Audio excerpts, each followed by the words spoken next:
Welcome to Spoken Quora. Today we're diving deep into Thinking, Fast and Slow by Daniel Kahneman, a book that unlocks the mysteries of how our minds work and how we make decisions. John sat in a quiet cafe, staring at his phone. His heart pounded as he read the email.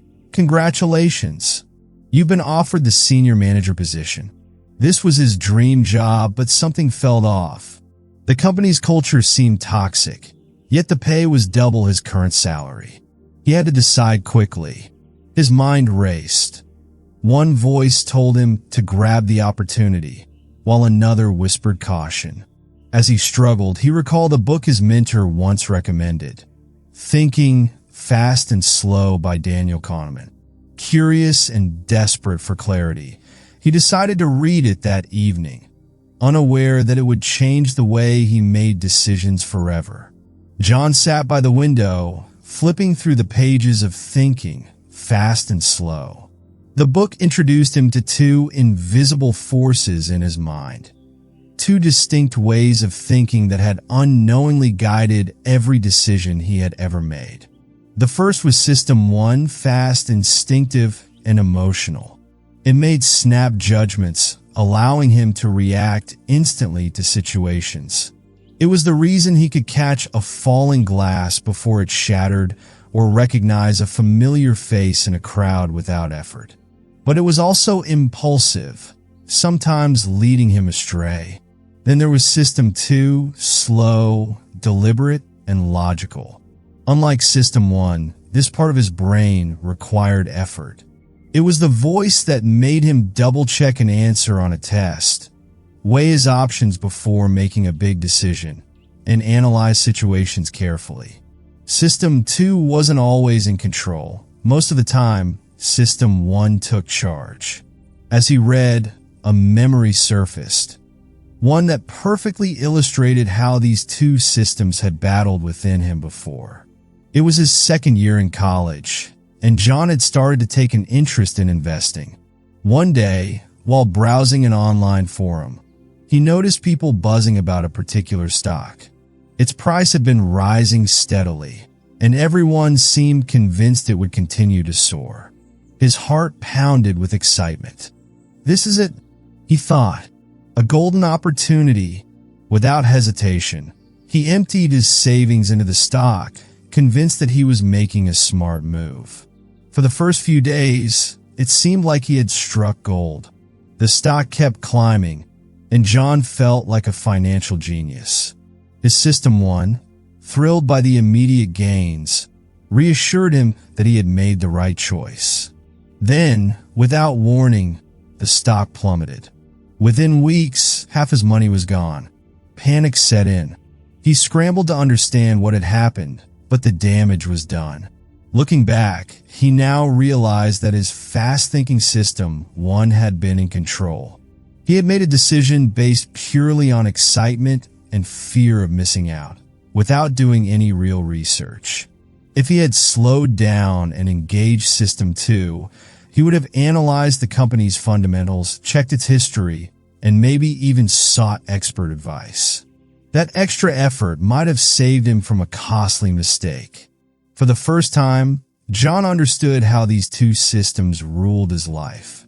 System 1 made decisions in the blink of an eye, often useful, but sometimes misleading. System 2, though slower, was the one that led to better choices when given the chance. As he closed the book for the night, John couldn't help but wonder how many other decisions in his life had been driven by System 1 without him realizing it. And more importantly, how could he train himself to rely on System 2 when it mattered most? Little did he know, this was just the beginning of an eye-opening journey into the workings of his mind.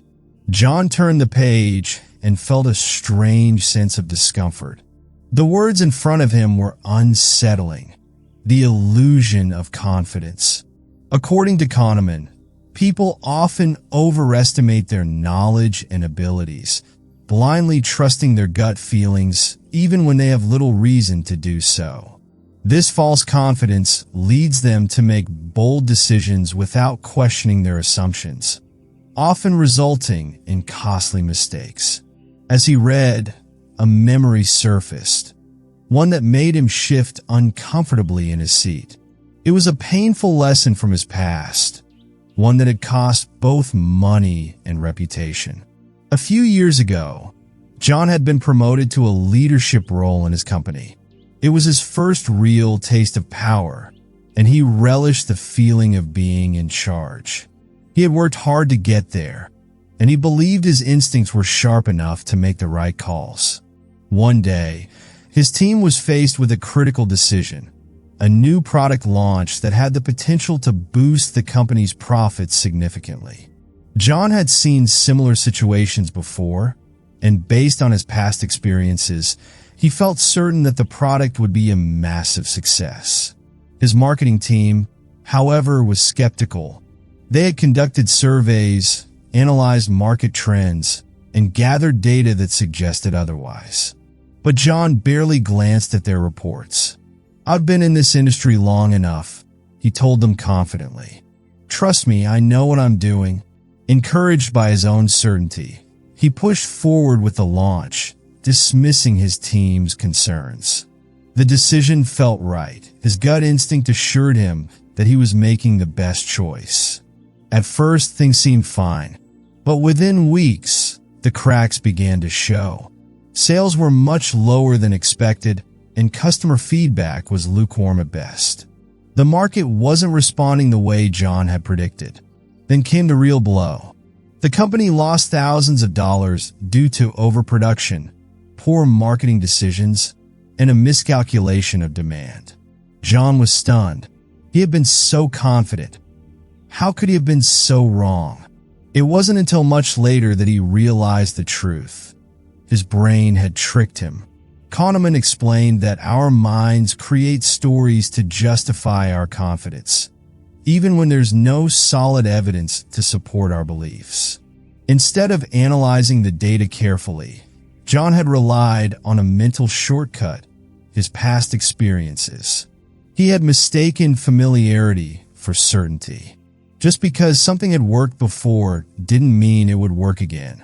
His system, one thinking, quick, effortless, and overconfident, had taken control, while his slower, more analytical system too had been ignored. Had he taken the time to slow down, examine the data objectively, and truly listen to his team, he might have avoided the disaster altogether. As John closed the book for the night, he couldn't help but wonder, how many times had overconfidence led him astray without him realizing it? He now understood that confidence wasn't the same as competence. Trusting his instincts wasn't always the best approach. Sometimes, the smartest thing he could do was question his own certainty. With that thought in mind, he made a silent promise to himself. Next time, he wouldn't let the illusion of confidence cloud his judgment. He would listen, he would analyze, and most importantly, he would think twice before assuming he already had the answer. John sat quietly, deep in thought, as an unexpected realization hit him. He remembered something he'd read recently, a powerful insight from the psychologist Daniel Kahneman. It was a truth that resonated so strongly with John that it shook him. People fear losses more than they desire gains. Kahneman's research had shown something truly fascinating. Losing $100 didn't just feel bad. It felt twice as painful as the joy of gaining the same amount. The feeling of loss outweighed the thrill of a win. It wasn't just an abstract idea. It was something people experienced every day, often without even realizing it. As John reflected on this, he thought back to a time when he had found himself stuck in a job he hated. The work was draining, the environment toxic, and his potential felt stifled. But there was one thing that kept him from leaving: the fear of losing stability. He knew there was a better opportunity just waiting for him, something that could help him grow, but the thought of walking away from the security of his current job made him hesitate. The idea of losing what he already had, no matter how unsatisfactory, felt much more frightening than the possibility of gaining something better. John couldn't help but see the same pattern now in his current situation. He was facing a decision, yet again, and the fear of losing what he had was clouding his judgment. Even though he knew that change could lead to personal growth and a more fulfilling future, the thought of losing something in the process, whether it was time, energy, or comfort, felt overwhelming. It was as though he was trapped in this cycle, repeatedly prioritizing avoiding loss over pursuing potential gains. His fear of loss, Kahneman's research, had been influencing his decisions far more than he realized. And in this moment, John made a promise to himself to challenge that fear, to break free from it, and to stop letting it dictate his choices. The more he thought about it, the more he understood just how pervasive this fear of loss could be in everyone's lives.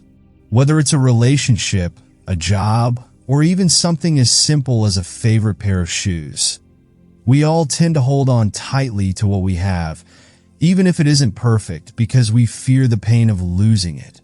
But what if, by letting go of that fear, we could open ourselves up to new opportunities? What if embracing the risk of loss could lead to the greatest gains of all? John knew this was something he would need to work on, understanding that growth often requires risk, and that to gain something valuable, he might have to let go of something safe. He wasn't sure yet how he would take that leap, but he was determined to stop letting the fear of loss hold him back from the potential wins that lay ahead. And so, with each passing day, John made a quiet but deliberate effort to reframe his mindset. Instead of avoiding loss, he would focus on the possibility of growth. Instead of fearing what he might lose, he would start to consider what he might gain. Little by little, he began to break free from the grip of loss aversion, one small step at a time. Fear of loss is a powerful force, but understanding its hold on us is the first step toward overcoming it. By recognizing that we often fear losses more than we love winning, we can start to make decisions that prioritize growth, even if that means taking a risk. The next time you face a decision, ask yourself, what am I really afraid of losing? And is that fear keeping me from something greater? John had always considered himself a fairly rational person, but there was one thing that consistently tripped him up: first impressions. They held a strange, almost unshakable power over his decisions. It was like that feeling you get when you meet someone for the first time, the instant judgments, the immediate opinions, whether you like them or not. What if there was more to it than just being gut instinct? What if those first impressions were actually manipulating us in ways we didn't even realize? That's when John learned about anchoring bias, a psychological concept that would change the way he thought about decision-making forever. Anchoring bias is the human tendency to rely too heavily on the first piece of information we receive, often called the anchor. Once that anchor is set, everything else we hear or see gets compared to it, even if it doesn't make sense. The first number, the first impression, the first offer, it all carries more weight than it deserves. John smiled wryly as he recalled a moment from his past, a memory that now seemed almost laughable in hindsight. He had been in the market for his very first car. Like many first-time buyers, he was nervous. He wasn't exactly sure what a fair price looked like, and the thought of getting swindled made him uneasy. But then the salesman, with all his charm, started the conversation with a number that took John by surprise. It was a jaw-droppingly high price, something well beyond what John had expected. At that moment, John had a choice: walk away or play along. But here's where the trick of anchoring bias took root. After that astronomical price, the salesman casually dropped a second, slightly lower figure. Suddenly, the new number felt reasonable, even like a good deal. In John's mind, it was a win, a far cry from the original price. But looking back now, John realized that this bargain was nothing more than an illusion. The second price was still way higher than what the car was actually worth, but it felt justified simply because it was so much lower than the first one. It all clicked for John. He had been anchored by that first inflated number, and everything that followed was viewed through the lens of that anchor. The technique was subtle, almost invisible, but it had influenced his judgment in a way he couldn't fully grasp at the time. It was both eye-opening and unsettling. This wasn't just something that happened in car sales. It was happening all around him in almost every area of his life. Whether it was negotiating a salary, deciding how much to spend on dinner, or even choosing between two options for a new job, he realized that anchors were everywhere. The more John thought about it, the more he realized how powerful this bias could be. What if the first impression someone made on him, whether good or bad, was skewing his judgment of them, even when he didn't want it to? What if the initial piece of information he got about a business deal, an idea, or a product was setting the stage for every decision he made after that? John's mind was racing. The implications were huge, and the stakes were even higher than he'd thought. Anchoring bias didn't just shape the way he saw prices or people. It shaped the way he saw the world. John now understood that he had to be on guard against it. He needed to step back and ask himself, am I judging this situation based on the first piece of information I got, or am I considering everything objectively? In the future, he promised himself he would try to reset his anchors, to look beyond the initial numbers or impressions and focus on the bigger picture. First impressions and initial numbers carry more weight than we think. Anchoring bias subtly influences our decisions, making us overvalue the first piece of information we receive. The next time you're faced with a decision, whether in buying a car or making a life choice, ask yourself, what is the first piece of information that has anchored me? And is it clouding my judgment? By recognizing this bias, you can make more informed, balanced decisions that aren't swayed by the initial impression. John couldn't help but chuckle to himself as he read about the planning fallacy, that classic human tendency to underestimate how long tasks will take. It was almost as if someone had been reading his mind, or better yet, his calendar. The truth was he'd fallen victim to this bias more times than he cared to admit. In fact, it had become something of a running joke in his life. The planning fallacy, as he learned, was the reason people, him included, always seemed to think they could get things done faster than they actually could. Whether it was a work project, a home renovation, or even something as simple as preparing for a trip, John had often found himself thinking, this will be a breeze. I'll be done in no time, only to be met with unexpected roadblocks, delays, and stress. One particular memory came rushing back, and it made John grin, albeit a bit sheepishly. It had been a few years ago when he was leading a team at work. The pressure was on, and a major project was at stake. The deadline was tight, but John was feeling confident, maybe too confident. He assured his team that they could easily finish the project in 3 weeks. They raised their eyebrows, expressing their doubts, but he brushed them off. After all, he had everything planned out. How hard could it be? Fast forward a few weeks, and things quickly started to spiral out of control. The first hurdle appeared almost immediately. Technical issues no one had anticipated. Next came delays with other departments, then a few unexpected revisions that required more work than anyone had imagined. The 3-week timeline turned into a nightmare of back-and-forth adjustments, frustrated calls, and late-night work sessions. By the time the project was finally completed, it had taken 2 months. Looking back, John could see it clearly now. He had been blinded by optimism, overlooking all the potential obstacles that could arise.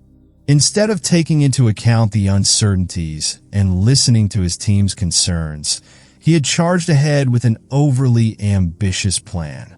It was the planning fallacy at its finest. He had underestimated the complexities of the task, believing it would go smoothly because he hadn't allowed room for the unexpected. In that moment, John realized that underestimating challenges wasn't just about being overly optimistic. It was about not factoring in the unknowns. It was about being so focused on the end goal that he ignored the bumps along the way. He took a deep breath, recognizing that the planning fallacy was something he needed to actively fight against. From now on, he promised himself he would make a more realistic assessment of how long things would take. He would factor in the what-ifs and the maybes. And most importantly, he would listen to his team's concerns because they often saw things he didn't. The planning fallacy is something we all fall victim to, thinking we can do more in less time than is realistically possible. By overlooking uncertainties, we set ourselves up for disappointment. The next time you're setting a timeline for a project or making plans, try to embrace the unexpected. Factor in potential hurdles, listen to the feedback from others, and give yourself some breathing room. By acknowledging the challenges, you can set more realistic expectations and avoid the frustration of underdelivering. As John finished the book, he could feel the subtle shift in his mindset, like a veil had been lifted. He now understood the invisible forces that shaped his decisions, how his mind had been pulled in one direction or another by the biases and mental shortcuts that everyone falls prey to. It was almost as if he had gained access to a hidden layer of his consciousness, one that helped him see the why behind his choices. And with this newfound awareness, John began to see the world in a completely different light. The job offer that had originally seemed like such a pressing decision now appeared in a different context. Instead of acting on autopilot, reacting impulsively like he had in the past, John decided to engage System 2, the slower, more deliberate part of his brain. He knew now that System 1, the intuitive mind, could lead him astray, tricking him into making snap judgments based on fear or excitement. So, he took a step back. He listed the pros and cons of the job, analyzed the potential risks, and even sought out advice from people whose opinions he valued. This time, he wasn't rushing. He was being intentional. A week later, after careful reflection, John made his decision. He declined the offer. The weight that had been hanging over him for days was suddenly lifted, replaced by a sense of clarity. And sure enough, a month later, a new opportunity came knocking. A company with a healthier work environment, great pay, and a mission that aligned perfectly with his values. This time, John made his choice with confidence and conviction. The fear of loss, the pressure of the moment, none of it clouded his judgment. He had mastered the art of making decisions, blending both intuition and logic when needed. John realized that mastering his mind wasn't about choosing between intuition and logic. It wasn't about being purely System 1 or purely System 2. The true mastery came in knowing when to trust each system. There were moments when he needed to act quickly, trust his instincts, and move forward. But there were also moments, especially with big decisions, when it was crucial to slow down, analyze, and think deeply. By finding the right balance, he could navigate the complexity of life's choices with greater wisdom. With this understanding, John walked into his future, not as a slave to his instincts, reacting to every impulse, but as the master of his decisions. He had learned to step back, question his assumptions, and make choices that were aligned with his true goals. And as John closed the book, he couldn't help but smile. He now understood that thinking fast and thinking slow were two sides of the same coin. The key wasn't to reject one or the other, but to embrace both at the right moments. It was the power of thinking. And with that power, John was ready to face whatever came next with confidence, clarity, and a deeper understanding of how his mind worked. This is the power of thinking fast and slow. By helping us understand how our minds work, the book doesn't just teach us about decision-making.